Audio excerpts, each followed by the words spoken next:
ان کے گیتوں میں موسیقی کا ابشار ہے، الفاظ کے ترنم، بحروں کی موسیقی اور جذبے کی شدت اور غنائیت نے ان کے گیتوں میں نغمے کا حسن کی شاعری کا جادو جگا دیا ہے۔ حفیظ کے گیتوں کا دائرہ بھی وسیع بھی ہے، اس میں عورت کے دل کی دھڑکن کا سوز و گداز بھی ہے، اور کرشن بھکتی، وطن پرستی اور مناظر فطرت کا رنگ و روپ بھی۔ تو اردو شاعری میں میت کے تجربے، ٹھیک ہے، یہ اس میں لکھا ہوا ہے، بالکل لکھا تھا انہوں نے۔ یہ حل لغت الفاظ معنی اتر بیس یہ امپورٹنٹ ہوتے ہیں، ایم سی کیوز بھی آتا ہے، اور اس طرح سے وہ 5 کوسچن ہے نا، یہ لوگ بھی کبھی بھی پوچھ لیتے ہیں، 5 دے دیتے ہیں یہ والے یہ اتر بیس لالا زار اور نغمہ ریز سے لکھ دیں گے 5 ورڈ، اور نیچے وہ کہیں گے کہ جن کے معنی لکھو۔ تو اس طرح سمپل سا بھی کوشچن 5 نمبر کا بھی بنا دیتے ہیں، 3 نمبر کا بھی بنا دیتے ہیں، یہ تو آپ لوگوں کو ڈپینڈ کرتا ہے، اگر آپ کو اچھی طرح سے آتے ہوئے ہوں گے تو ایم سی کیوز میں تو پھر یہ آتے ہی ہیں۔ عطر بیز خوشبو سے بھرپور لالا زار باغ چمن نغمہ ریز نغمے بکھیرتی ہوئی جوئے بار ندی کیف سرور یہ پرسکون لطف، ٹھیک ہے، کردگار کرنے والا یعنی اللہ تعالیٰ، اور بن جنگل یا ویرانہ دہشت صحرا بحر بے کراں وسیع سمندر محیط خوفناک ڈراؤنا سکوت خاموشی احتراز پرہیز کرنا نیاز عاجزی سخت کوشیاں مصیبتیں یا مشکلات برداشت کرنا کدورت کسی کے لیے تکلیف میں نفرت کا جذبہ رکھنا برہمنی ناراضگی باطنی اندرونی فراق جدائی اشتیاق شوق پائے چست و چاق تیز رفتار چال کلفت سفر کی مصیبتیں دل بھرانا غمزدہ ہونا آشکار ظاہر ہونا مال انجام۔ تو اس میں ہم چاند کی سیر ایک نظم پڑھیں گے، ٹھیک ہے، یہ اس کی میں آپ لوگوں کو تشریح بتاؤں گی، آپ لوگوں نے بس غور سے سننی ہے، ٹھیک ہے۔ عطر بیز لالا زار نغمہ ریز جو بار حشر خیز آبشار کیف موج بے قرار چاندنی میں کوثار تھا بہار در بہار میں یہ شان کردار دیکھتا چلا گیا۔ اس میں ایک امپورٹنٹ پوائنٹ یہ ہے کہ یہ جو چاند کا بار بار ذکر کیا گیا نا، یہ چاند اور شاعر یہ ہم معنی ہے، یعنی یہ ان دونوں کا معنی ایک ہی ہے، کبھی وہ چاند کے طور پر استعمال کرتا ہے اور کبھی وہ شاعر کے طور پر استعمال ہوتا ہے، ٹھیک ہے۔ تو چاند شام ڈھلنے کے بعد طلوع ہوتا ہے اور صبح کے طلوع ہونے سے پہلے غروب ہو جاتا ہے، ٹھیک ہے، یہ مطلب فطرت کی وہ ہمیں بتا رہا ہے، یہ تو ہمیں سب کو پتہ ہے، وہ رات کے وقت ایک طرف سے سفر شروع کرتا ہے تو ناظر فطرت اس کی نظروں کے سامنے ہوتا ہے، وہ معطر یا باغات سے بھی گزرتا ہے، نغمے بکھیرتی ہوئی ندیوں سے بھی گزرتا ہے، یعنی یہ فطرت کے جو ہے نا نظارے اور حشر برپا کرتی ہوئی آبشاروں کو بھی دیکھتا ہے، ٹھیک ہے، اور اس طرح سے پھر اس کی نظر ان مناظر پر بھی پڑتی ہے کہ جہاں ہاتھ بہار اپنے جلوے جمائے نظر آتی ہے اور چاند اب طلعہ کی کارستانیوں کو اس کے اعجاز کو معجزات کو دیکھتا ہوا گزرتا چلا جاتا ہے اور وقت کے بہاؤ کا یہ سلسلہ جاری رہتا ہے، ٹھیک ہے۔ وہ اس چاند کا سفر اور مناظر فطرت کا دیکھنا، دیکھیں یہ فطرت کے مناظر ہے نا کہ سورج طلوع ہوتا ہے اور پھر غروب ہوتا ہے، یہ ساری باتیں یہ فطرت کے مناظر ہے نا، تو یہاں چاند اور شاہجیتوں کو ہم معنی ہے، ٹھیک ہے۔ وہ کہتے ہیں کہ یہاں پر جو ہے شاعر جو ہے لامتی طور پر چاند اور ظاہری طور پر شاعر، ٹھیک ہے، لامت چاند انہوں نے ظاہر کیا، لامتی طور پر چاند ہے لیکن ظاہر انہوں نے شاعر اپنے جذبات کو اور کائنات کے مناظر کو واضح کر رہا ہے، ٹھیک ہے۔ اس میں شہر اور بن خاموش دشت اور چمن خاموش مطلب ہوتا ہے نا سائلنٹ خاموش ہونا، تو تن خاموش من خاموش سب جہاز راں خاموش کشتی رواں خاموش بحر بے کراں خاموش اور میں بھی ہاں خاموش دیکھتا چلا گیا۔ مطلب شعر پڑھنے سے آپ لوگوں کو نا اس کی تشریح کا آئیڈیا ہو ہی جاتا ہے، تو آپ لوگوں نے اس اپنی ورڈنگ میں لکھنا، پھر میں آپ لوگوں کو شارٹ کٹ پڑھ کے بتا دیتی ہوں۔ رات کی 2 بنیادی ایسی خصوصیات ہیں، ایک کی سیاہی اور دوسری خاموشی، رات کا سیاہ ہونا اور رات کا خاموش ہونا، یعنی ایک تو رات جو سیاہ ہوتی ہے دوسری وہ خاموش بھی ہوتی ہے کیونکہ ساری دنیا سو جاتی ہے، شہروں کی بات ہوتی ہے، بس ایک مطلب دیکھا نہیں کہ رات میں اکثر جو ہے چرند ورند وہ بھی اپنے گھونسلوں میں چلے جاتے ہیں اور سب لوگ سو جاتے ہیں تو کتنا سناٹا سا ہو جاتا ہے، اور ایک رات سیاہ ہوتی ہے تو ایک طرف دیکھو تو تھوڑا سکون بھی ہوتا ہے، لیکن وہ جو ہے نا خاموشی وہ ایک طرح سے اسے خوف سا بھی آتا ہے انسان کو، تو یہ والی بات یہاں پہ کی جا رہی ہے۔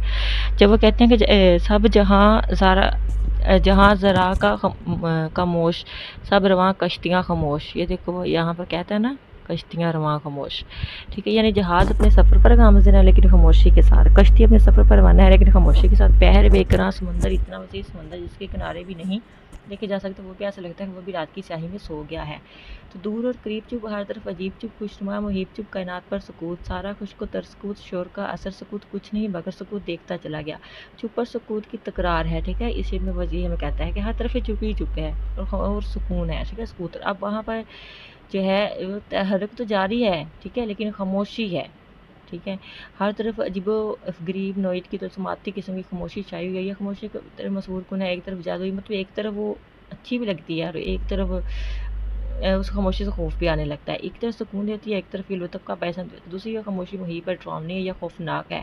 ٹھیک ہے.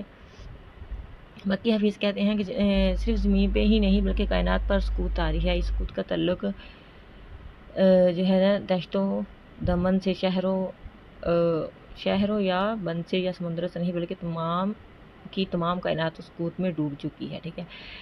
اب جو ہے رومانوی، اس میں جو ہے رومانوی تحریک محرکات، آپ کو بتایا گیا کہ رومانوی تحریک محرکات کیا تھے. جب انسان حقیقت میں سکون میں نہیں نہ ہوتا تب انسان کو سکون ملتا نہیں، راحت ملتی، تو پھر اسی نا وہ اپنا ایک خیالستان اپنے خیالوں میں وہ ڈوب رہا ہوتا ہے، ڈوب جاتا ہے، اور اسے ہر چیز میں پھر وہ سکوت ہی نظر آتا ہے، سکوت طاری ہوا. یہ بات کی جا رہی ہے. جو اس وقت برصغیر پر طاری تھا، برصغیر پر کیونکہ مغلیہ سلطنت زوال کا شکار ہو گئی تھی، اور جو مسلمان تھے مغلیہ سلطنت زوال کا شکار ہو گئے، ہندوستان پر جو ہے انگریزوں نے برصغیر پر جو ہے قبضہ کر لیا تھا. تو اس وجہ سے جو لوگ تھے نا وہ تھوڑے سے نا ہو گئے تھے. اب وہ لوگ جو جدوجہد کرنا چاہتے تھے وہ قنوطیت، لیکن ان میں اتنی ہمت نہیں تھی کہ ان پر قنوطیت کا غلبہ تھا. قنوطیت مطلب مایوس ہو گئے تھے وہ. ٹھیک ہے. تو حسن شان ناز میں غرق احتراز میں عاشق نیاز میں، اس کی خود فروشیاں اور سخت کوشیاں، اس طرف خاموشیاں، صبر، گرم جوشیاں، اور دیکھتا چلا گیا. حفیظ کہتے ہیں کہ وہ اس سفر میں ان خوبروں کو بھی دیکھتا ہے، ان محبوبوں بھی جو اپنے حسن پر احساس فخر کرتے ہیں لیکن اپنے آپ کو محفوظ رکھنا چاہتے ہیں، اپنے عاشق سے دور رہتے ہیں. دوسری طرف عاشق نیاز مندی میں ہے، عشق اپنے محبوب کا وصل چاہتا ہے، وصل ہوتا ہے میل ملاپ، لیکن محبوب اپنے حسن کے احساس فخر میں خود کو عشق سے دور رکھتا ہے. ایک طرف خود فروشی ہے، بے خودی ہے، دوسری طرف خاموشی ہے، ایک طرف صبر ہے، دوسری طرف گرم جوشی ہے. رنجشیں، قدرتیں، برہمی کی صورتیں، ساری آشنائیاں، ظاہری صفائیاں، باطنی برائیاں، صلح اور لڑائیاں، دیکھتا چلے گیا. باطنی احساسات و جذبات کی بات کی ہے یہاں پر انہوں نے. زندگی محض ظواہر پر مبنی نہیں، مطلب جو ظاہر طور پر زندگی ہوتی ہے نا وہ نہیں ہوتی. ٹھیک ہے. اب چاند بات کرتا ہے رنجشوں اور قدرتوں کی، برہمی کی، ناراضگی کی، لڑائیاں کی. مطلب ایک طرف تو ہم مصائب و آلام سب سے عبارت ہے.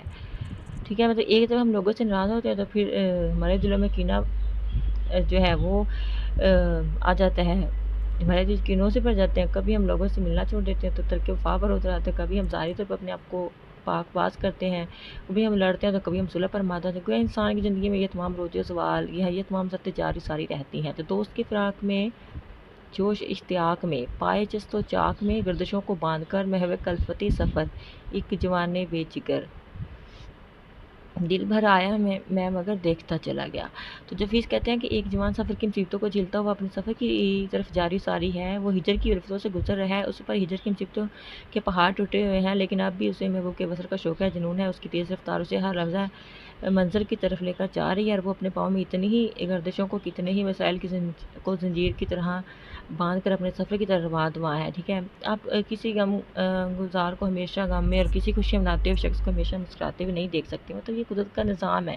ٹھیک ہے. کبھی انسان خوش ہوتا ہے تو کبھی غم انسان کی زندگی کا حصہ ہوتے ہیں. بادشاہ کا مزاج جیسے عبرت آشکار، بے کسی بھی سوگوار، اور گدا کی قبر پر جمع سینکڑوں بشر، میں یہ فکر کا اثر، اور مال و زر، دیکھتا چلا گیا.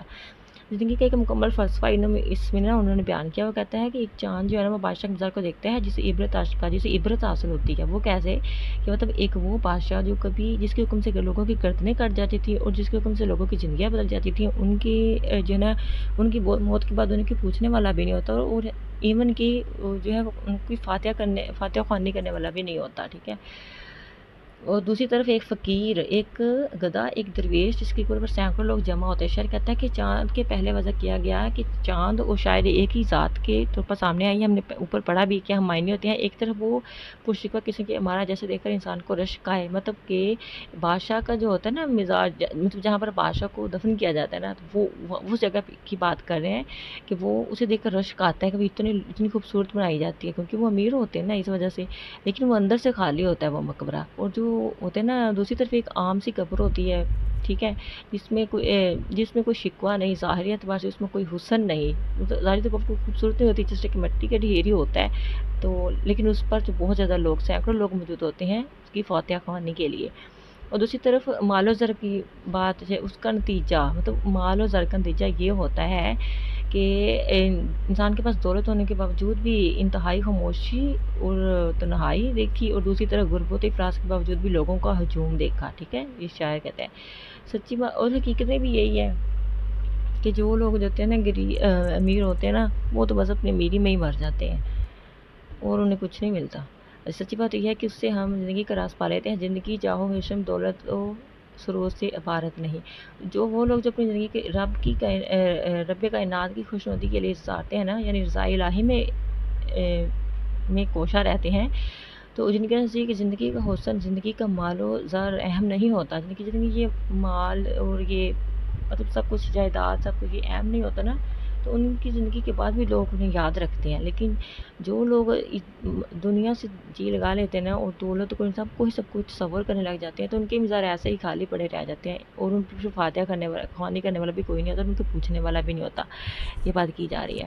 حقیقت ہے کہ ہر زیر روح نے متقضا کے چکھنا ہے، اور عظمت عجز و انکساری مطلب زندگی کا مزہ عجز و انکساری میں ہے، کہ جو ہے نا زندگی گزر جائے انکسار کے ساتھ، اس کا وہی زندگی ہے.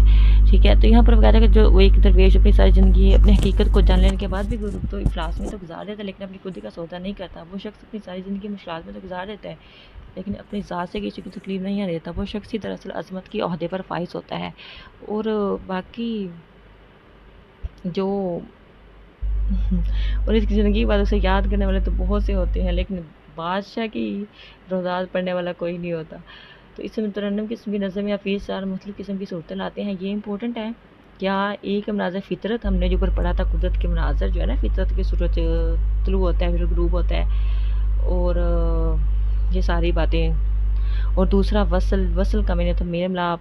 ٹھیک ہے، وہ ہم نے اوپر شعر پڑھا ہے. تیسرا ہجر، اس کا مطلب جدائی ہوتا ہے. چوتھا فلسفہ زیست، زندگی کا فلسفہ، یہ جو ہم بادشاہ اور درویش والی بات کر چکے ہیں. یہ باقی جو ہے ہم موسیقی تو ترنم پایا جاتا ہے حفیظ کی شاعری میں. تو ہم نے پیچھے پڑھا تھا تغزل اور ترنم، تو یہاں پر موسیقی تو ترنم. تو ہم جو ہے اپنے یہ ہے پنڈت ہری چند اختر، وہ کہتے ہیں کہ حفیظ کا فن یہ ہے. یہ بھی وہ پوچھ سکتے ہیں کہ پنڈت ہری چند اختر نے کیا کہا تھا حفیظ جلندری کی شاعری کے متعلق. تو آپ نے یہ لکھنا ہے حفیظ کا فن یہ ہے کہ لفظ دوسرے لفظ پر، مصرع دوسرے مصرے پر اور شعر دوسرے شعر پر اس طرح اضافہ کرتا ہے جس سے دیدہ دل کے سامنے پوری تصویر بے نقاب ہوتی جاتی ہے. اور یہ سب کچھ اس لطافت سادگی اور دل آویزی کے ساتھ اس میں شاعر کی اپنی ذات اور گرد و پیش کی خصوصیتیں زائل نہیں ہونے پاتی. تو دیباچہ سوز و ساز، تو یہ آپ لوگوں نے یاد کرنا ہے. یہ آپ لوگوں نے ناظرین یاد کرنے ہیں. ٹھیک ہے، وہ اس طرح سے پوچھ سکتے ہیں. باقی اس میں کچھ بھی مشکل نہیں تھا، سب کچھ ایزی تھا. میں نے آپ لوگ کو جیسے تشریح دی ہے، بس آپ لوگوں نے ایک بار سن لی، دیٹس اٹ. اور ایزی ہے، آپ لوگ اس کی تشریح کر بھی لوگے. باقی پلیز لیکچر کے اینڈ تک دیکھا کریں، اور اگر آپ لوگوں کو لیکچر پسند ہے پلیز لائک شیئر اور سبسکرائب بھی. کہ آپ لوگ لیکچر دیکھ رہے ہو لیکن نہ ہی لائک کر رہے ہیں، نہ ہی کچھ سبسکرائب کر رہے ہیں، نہ ہی کچھ شیئر کر رہے ہیں. بھئی یہ تو ناانصافی ہے، ایسا تو نہ کیا کرو پلیز. ایٹ لیسٹ جو ہے نا، آپ لوگوں کی فیڈ بیک سے ہمیں موٹیویشن ملتی ہے، لیکن آپ لوگ بتاتے ہی نہیں. چلو مرضی ہے آپ لوگوں کی. باقی اللہ آپ لوگوں کے بہت اچھے پیپر کروائے اور آپ لوگوں کو کامیاب کرے، اور ہمیں بھی اپنی دعا میں یاد رکھیے گا. اور تھینک یو سو مچ. اللہ حافظ.